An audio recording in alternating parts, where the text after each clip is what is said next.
জনগণ যদি আমাদেরকে দেশ শাসনের দায়িত্ব দেন, তাহলে আপনি যেমন বলেছেন যে আমরা শাসক হব না, আমরা সেবক হব।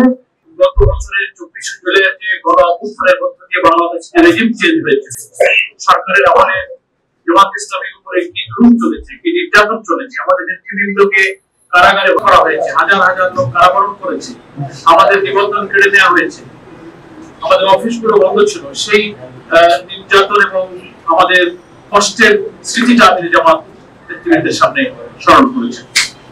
এবং তিনি আরো বলেছেন যে একটা ছাত্র জনতার উচ্চাল আন্দোলনের মধ্য দিয়ে সেই সরকার বিদায় নিয়েছেন, কিন্তু বিদায় নেওয়ার পরও ষড়যন্ত্র থেকে তারা থেমে থাকেনি। একটি দেশের আশ্রয়ে প্রশ্রয়ে তারা দেশের বিরুদ্ধে ষড়যন্ত্র করছেন। বিশ্ব পরিস্থিতি, গ্লোবাল পলিটিক্স, গ্লোবাল সিকিউরিটি, নানান কনটেক্সটে এইসব আলোচনা উঠে এসেছে। আমরা যেমন সেটা এখানে অবহিত করেছেন এবং তিনি আশাবাদ ব্যক্ত করেছেন যে আমরা কিভাবে একটি নতুন ভবিষ্যৎ, একটি নতুন বাংলাদেশ গড়তে পারি। দেশের মধ্যে সেই সৌহার্দ্যপূর্ণ, সম্প্রীতিপূর্ণ আলোচনা তিনি প্রতিনিধি দলের সামনে তুলে ধরেছেন। বাংলাদেশের অর্থনীতি, আমাদের ব্যাংকিং ব্যবস্থা যে একেবারে লুট হয়ে গেছে, করাপশন, অর্থ পাচারে আমাদের অর্থনীতিকে ফোকলা হয়েছে, সেটা তিনি তুলে ধরেছেন। জামাত ইসলামী সবসময় গণতান্ত্রিক প্রক্রিয়ায় বিশ্বাসী এবং একটি নির্বাচনমুখী দল।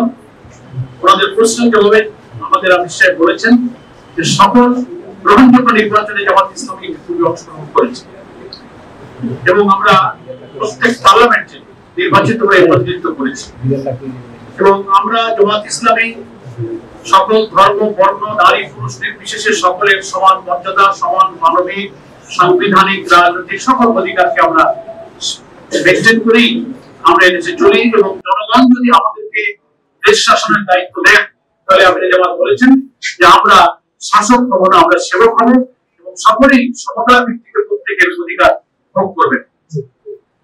এবং আমাদের দেশটা বিপুল জনসংখ্যা বেষ্টিত দেশ, এখানকার উন্নয়নের জন্য, চায়নার জন্য ফুড প্রসেসিং সহ নানান অর্থনৈতিক উন্নয়ন এবং বিনিয়োগের পরিবেশ আমরা তৈরি করছি এবং আমাদের সামনে সেই সম্ভাবনা আছে। ইন্ডিয়ান বলেছেন আমরা আজকে এখানে এসে অত্যন্ত সম্মানিত বোধ করছি। আপনার সুস্থতার পর তিনি যে আমাদের আমিরে জামাত হাসি মুখে কর্ডিয়ালি রিসিভ করেছেন, তাতে ওনারা খুব কৃতজ্ঞতা প্রকাশ করেছেন।